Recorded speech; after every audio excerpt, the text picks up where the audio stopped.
Like you, I find I don't have time to sit down and study for hours every day, and I never learn a language in school when I try to study it anyway. Well, it turns out putting less effort is the key to success if you're trying to learn a second language. I'm going to tell you why my experience of being lazy is paying off when it comes to learning Spanish, and how you can unlock a world of benefits that will transform how you approach language learning. And on top of that, there are some pitfalls that you absolutely have to watch out for. And if you are a more experienced language learner and you feel a little bit stuck, then there's some good news too. So you say, what's the point of being lazy? I want to learn a language and I'm going to try really, really hard. Well, fair play, mate. You do you. But some of us have jobs and hobbies and dogs and YouTube channels. Where the hell am I going to find time to learn a language on top of all of this? So let's point out the obvious. Languages, really complicated and difficult things. Who knew, right? And so the traditional approach to language learning starts at point A. We work our way through grammar exercises, dialogues, drills, and hopefully one day at some point get to B, fluency. Now, you've been on the internet long enough, and I'm sure you know it's not that simple. Certainly, I had no success in trying to consciously learn something as hugely complicated, like a language, and even if it were possible to deliberately memorize all of a language, it would take you an obscene amount of time. And then there's this interesting thing in second language acquisition theory, which is basically where people much smarter than me study the process of how we learn languages. These smart people talk about something called the order of acquisition, which is basically what it says it is. It's the order that we learn different parts of a language. It seems to be agreed that for your first language, this happened in a certain order, with the building blocks of increasingly complex grammar constructed on the last, and that everybody else who's a native speaker of that language learned in the same order.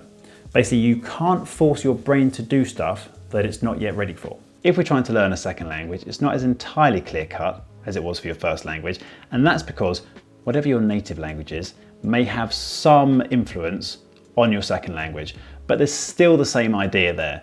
You can't force your brain to acquire things it's not ready for. With a lot of input, it will pick up the stuff that it is ready for. So if we can't force our brains to pick stuff up, then what can we do? We don't have to try to make it do things it isn't ready for. The acquisition process is studied by these smart people, and it's clearly very, very complex. But if we feed it stuff that it understands a lot of, it will start to figure out the gaps, but only for the parts that it's ready to acquire. This is where the idea of comprehensible input comes in, and the idea of learning a second language naturally.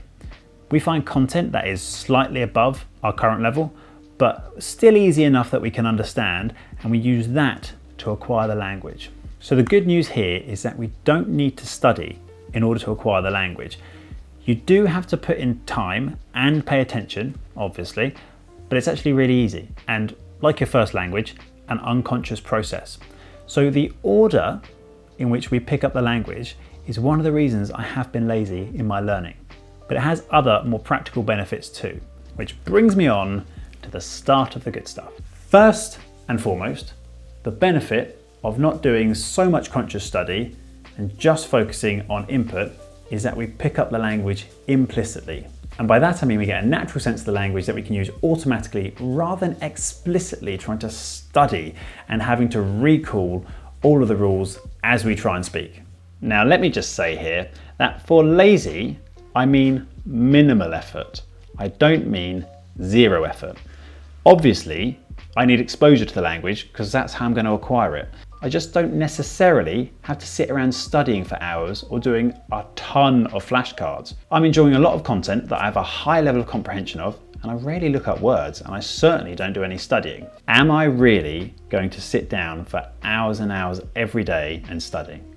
I would love to, but who's going to pay my bills? You? And even if I did decide learning a language is extremely important to me, and I block out an hour a day in order to do it, well, there's a very real chance that after a short while, the sitting down and studying stops getting prioritized when life starts to get busy. And even if sat down study were more effective than this lazy approach, if you don't do it, you're not going to learn anything. The most effective thing, as ever, is therefore the thing you will actually do. We need to have a long-term approach to learning a language, and so the key thing is finding stuff we will actually do rather than making the process so hard for ourselves. So get yourself going with some easy stuff and then keep going. This way, over the long term, you're going to get a ton more content than if you sprint and tire yourself out instantly. More content means more input and more chances for your brain to figure out the language. So I have heard people talk about using more difficult material to try and train your ear. And the more you listen to it, you get accustomed to the different sounds of the language. And yeah, sure you might, but why not pick up vocabulary and grammar along the way by increasing the difficulty of the stuff that you're listening to at a slower pace? And that way you can get grammar and vocabulary at the same time. I found that the more I understand easier stuff, when I do go back to material that I would have found hard previously, my comprehension is way higher, simply because I'm better at the language. By the way, there is also a story learning sale on at the minute, so I'm going to leave a link in the description where you can get their courses for half price. So if learning a language through story sounds like it's for you, then check out their courses. Which kind of leads me onto the idea of immersion. So day one, change the language on all of your apps, watch different YouTube channels, your news, your food, complete immersion. Immersion in native material does work to an extent and certainly becomes much more useful as you get more advanced, but particularly if you're more of a beginner or have low comprehension, it's not always the best and you're likely just to get a bit lost. I'm an adult and I have things to do today and I want to be getting as much as I can from the time I'm listening to or watching stuff. If I've only got 1 to 2 hours to get input every day and I can only understand like 5% of something, it's a pretty low return on investment of my time. I feel having a much higher level of comprehension where I learn new things in context naturally and reinforce the things that I already know, that tends to make more connections, it feels like, in my brain between the stuff that I already know.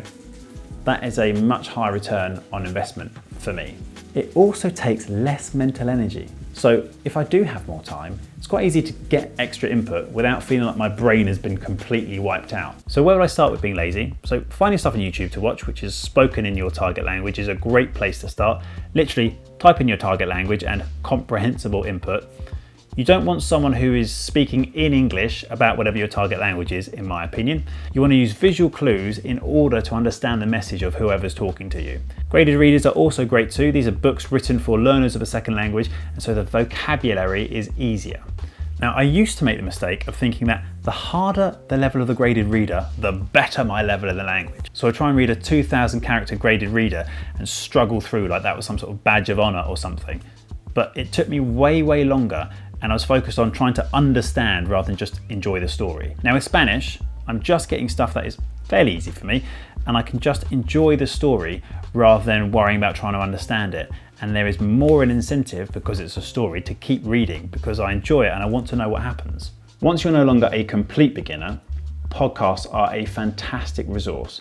As ever, obviously, search for ones for learners that are exclusively in your target language, ideally. Now, especially once you're at a high beginner to low intermediate stage, listening is going to be your bread and butter. Now, make sure you've got some headphones with you at all times. So anytime you're doing something that doesn't take 100% of your attention, like doing the chores, commuting to work or whatever, you can listen at the same time. And this is where you can acquire tons of the language just from context alone. But you might be wondering, what are the costs of this lazy approach? Something that I considered a couple of times is how close would I be to fluency if I'd taken a less lazy approach? If I decided to sit down and put in deliberate effort and really try and learn Spanish, and yeah, maybe I'd be better and have more knowledge of the language, but I don't think it would have worked because I probably wouldn't have stuck to it long enough, or I would have done, but to the detriment of other things in my life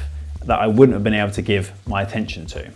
Language is an unconscious thing that you use spontaneously, and you can't expect to learn all the rules and get fluent. And I think we all know that from school language classes. But as ever, the thing that works best for you is the thing that you'll actually do. I'm now watching Spanish YouTube channels and I understand them, and I haven't done any studying. This is just through slowly increasing the difficulty of the content from beginner comprehensible input material to eventually more sort of native type material. If I take that logic to the extreme, if I quit my job and focus on Spanish 100% full time, would I have a higher level of Spanish than I do now? Yes, of course I would do, but would I have any friends left and would I have been able to pay the bills? No, I wouldn't have. First of all, this is just a way to think about language learning in a way that we can keep sustainable. Despite my laziness, I still have a pretty decent level of comprehension, and the only thing that I'm missing sometimes is like the visual clues, because I'm mostly focused on audio material and sometimes have to hear words multiple times in order to work out what it means. Very occasionally I will look up a word if it seems important but it isn't very clear from the context. The other big thing I will say is do what you want to do in order to make progress. Swiping on apps and getting badges never seems to give the same amount of return over the long term as just getting a lot of input does. Apps often try and teach you through testing you, but that's not teaching you, that's testing you. And in my opinion, most apps tend to fall like way short of the mark. Again, it comes down to, is it a good investment of your time? If you've actually made it this far, firstly, thank you. It's worth me adding here that I'm talking about input. Ow. It's worth me pointing out here that I am talking about input. So when you output, is entirely down to you. At the time of recording this, I've tracked nearly 900 hours of Spanish and I'm still not speaking yet. In my mind, that kind of adds to the laziness here. Like the only thing I have to focus on doing is just understanding whatever I'm watching, listening to, or reading. No speaking, no worrying about my pronunciation or the grammar. And when my comprehension is that little bit higher, I will start speaking, and I'll probably start speaking quite soon, but it'll be so much easier than had I started to speak much earlier. But as ever, it is your journey. Don't let people on the internet tell you to do things you don't want to do. To expand on this idea, check out this video here, which talks a little bit more about comprehensible input. Thank you so much for watching. Share your thoughts down below, any tips you have to help out other learners. I appreciate you being here. Enjoy your journey.